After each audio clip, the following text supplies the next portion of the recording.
Jeremy Swayman stops 33 shots, leads Bruins to 3-2 win. Just what the 2023-24 Bruins will be is still anyone's guess, but it looks like they'll be kill penalties and, yes, they may even be able to score on the power play. After going 0 for 3 on the man advantage in the opener, the Bees clicked on 2 power plays and killed 7 penalties to survive the Nashville Predators, 3-2, on Saturday at the Garden. Jeremy Swayman turned away 33 shots to outduel Juuse Saros, 28 saves. James van Riemsdyk, a net from man extraordinaire throughout his career, potted his first 2 goals as a Bruin, thanks to his specialty.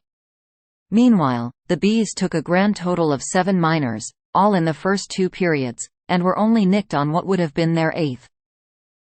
Carlo led the way with 7:21 of shorthanded ice time, while Charlie McAvoy had a team-high 4 blocks. "We're getting a tremendous amount of momentum from the killers, and our fans are so knowledgeable that they're recognizing the great effort of blocked shots, the great saves from our number 1 penalty killer Swayman was making," said coach Jim Montgomery. "We're getting a tremendous amount of momentum from the killers, and our fans are so knowledgeable that they're recognizing the great effort of blocked shots, the great saves from our number 1 penalty killer Swayman was making." The Bees took their second lead of the game at 2:52 of the third period with their second power play goal of the night. After old friend Jeremy Lauzon high-sticked Matt Poitras, McAvoy sent a wrist shot with purpose toward the net that Van Riemsdyk tipped past Juuse Saros. The Preds had their chances to get the equalizer, but the Bees and Swayman were somehow able to keep them at bay for the win. It was a hint at how the Bees are going to have success this season. Things won't be as easy or as pretty as they were in their 65-win season last year. But with 2 very good goalies, a strong defense and a winning DNA that doesn't disappear overnight, the 2-0 Bees should be a tough out on most nights. Whether they can be more than that remains to be seen. "Maybe it wasn't the prettiest game, but we found a way to win, and that's what's most important," said Van Riemsdyk. For the second time in as many games, the Bees gave up the first goal of the game.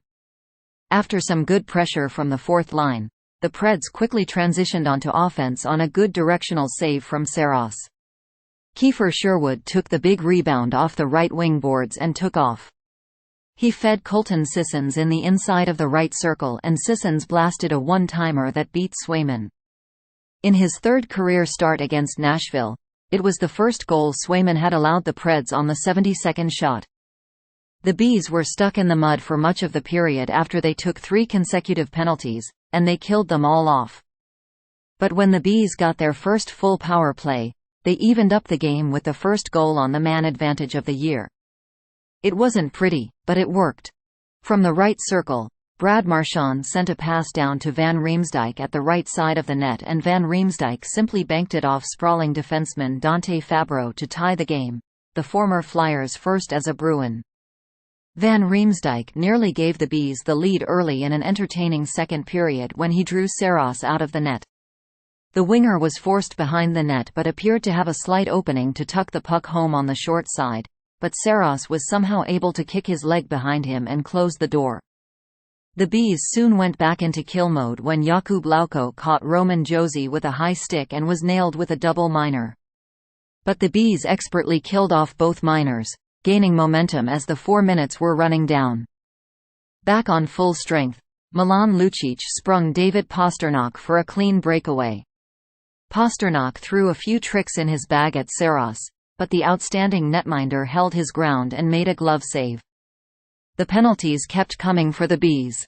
First, Hampus Lindholm was flagged for interference, and on that kill, a deflected puck off Carlo squeaked through Swayman, but Derek Forbort was there to pull it off the line. With 7 seconds left in Lindholm's minor, Marchand cross-checked Gus Nyquist and the refs were about to let it slide. Again, the Bees killed it off, and Pastrnak made the Preds pay after Alexander Carrier hacked him on another breakaway, resulting in a penalty shot. Facing one of the best goalies in the league, Pastrnak pulled the puck behind him to disguise the puck and snapped a perfect wrister over Saros' glove. Montgomery compared it to the famous corkscrew delivery of Red Sox legend Luis Tiant. "It's something Swayman has seen before in practice.